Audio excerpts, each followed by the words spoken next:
Kelas? Kelas? Satu tepukan. Dua tepukan. Tiga tepukan. Di materi saya akan bahas dua hal. Bagaimana kita mengenali diri kita dan bagaimana kemudian kita bertahan dalam kehidupan kita. Dan dalam prosesnya tadi disampaikan bahwa sebelum kita masuk ke dunia kerja, yang kita siapkan itu dari sekarang. Dari sekarang. Kenapa? Karena gini, teman-teman semua, sekarang, teman-teman saat kondisi hari ini, pernah nggak lihat teman yang lain, kayaknya dia lebih beruntung, kayaknya dia lebih hebat, kayaknya dia lebih sukses, kayaknya dia lebih mudah dia prosesnya. Pernah melihat itu?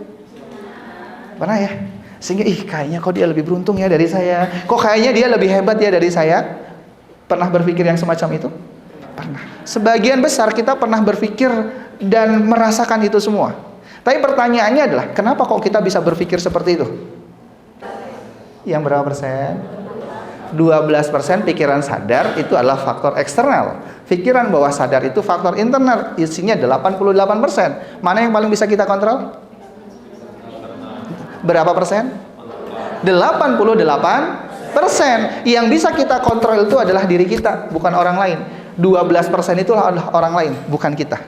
Maka nggak penting HRD-nya siapa, nggak penting dari perusahaan mana. Kalau kita bisa kontrol diri kita, maka kita bisa melewati interview itu.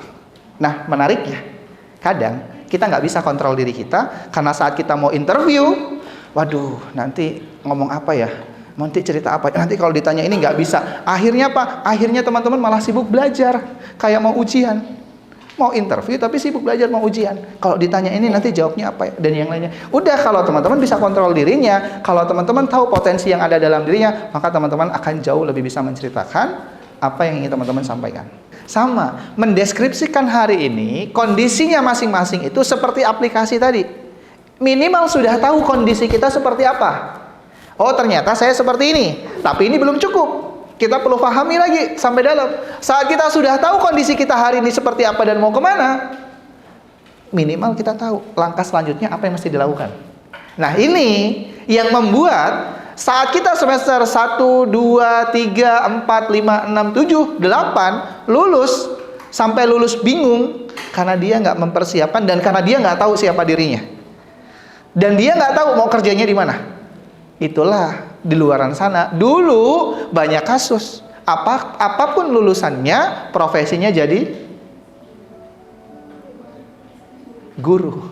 Entah sarjananya apa, jadi guru. Kenapa? Karena nggak tahu. Nggak salah. Hanya saja prosesnya dia belum mengenal dirinya sendiri. Kalau kita datang dari kampung, sama saya juga orang kampung, rumah saya di Kedondong sana, di Pesawaran gitu ya. Sama, kalau kita tuh dari kampung datang ke kota, kuliah, belajar, saat kita pulang ke kampung, itu satu, orang tua kita itu bangga. Walaupun mungkin kuliahnya jarang masuk, atau sampai di kampus duduknya paling belakang. Punya kebanggaan, benar? Dan menariknya kalau di kampung itu kalau sudah kuliah bisa semuanya. Padahal enggak juga. Dan menariknya kalau kita sudah kuliah, pulang ke kampung, rasanya sesuatu yang ada di kota ini pengen kita bawa pulang biar orang di kampung itu terbuka matanya bahwa ada sesuatu yang luar biasa di luaran sana. Namun sayangnya nggak bisa semua seperti itu. Kelas? Maka kita perlu kenal dulu siapa diri kita. Emosi yang intens. Apa emosi yang intens itu? Emosi yang intens itu adalah Anda semua akan mengingat hanya dua emosi. Berapa emosi? Kalau nggak dia sedih banget, dia bahagia banget. Kalau saya minta Anda semua membayangkan kejadian yang buat Anda bahagia, maka akan kebayang tuh kejadiannya. Kalau saya minta bayangkan Anda semua kejadian yang buat Anda sedih, marah, kesel karena kejadian itu, kemungkinan besar akan terbayang kejadian itu. Kenapa? Karena emosi itu membekas dalam dirinya masing-masing. Nilai plusnya kita, kuatnya kita di mana, kurangnya kita di mana, maka fokuslah pada hal yang membuat kita kuat, bukan lemah. Fokuslah kepada satu hal yang membuat kita itu jadi antusias dan semangat, bukan satu hal yang membuat kita jadi nggak semangat. Ibaratkan perperangan, maka peranglah di yang kita unggul di situ, bukan perang di sesuatu yang kita kurang. Kalau kita ahlinya di darat, maka jangan perang di laut. Karena kita pasti akan kalah. Maka fokuslah ke potensi yang teman-teman Anda semua miliki, yang sudah kita tuliskan bersama dari awal sampai hari ini. Orang tua saya nggak perlu tahu mungkin berjuangnya di mana, tapi yang orang tua perlu tahu adalah sampai rumah kita tersenyum, bahagia, orang tua akan bahagia. Dia nggak perlu tahu bagaimana kerja keras Anda menyelesaikan tugas, nggak perlu juga Anda cerita-cerita. Yang biarkan dia tahu adalah Anda bahagia bisa menyelesaikan itu.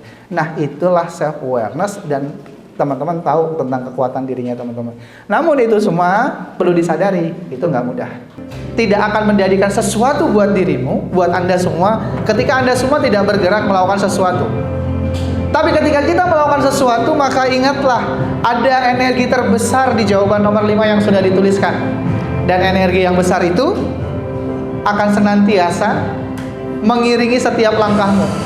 Maka setialah dengan prosesnya, setialah dengan hal-hal yang teman-teman semua akan lakukan, agar kemudian capeknya hari ini, lelahnya hari ini akan berbuah manis di kehidupan yang mendatang. Terima kasih. Assalamualaikum warahmatullahi wabarakatuh.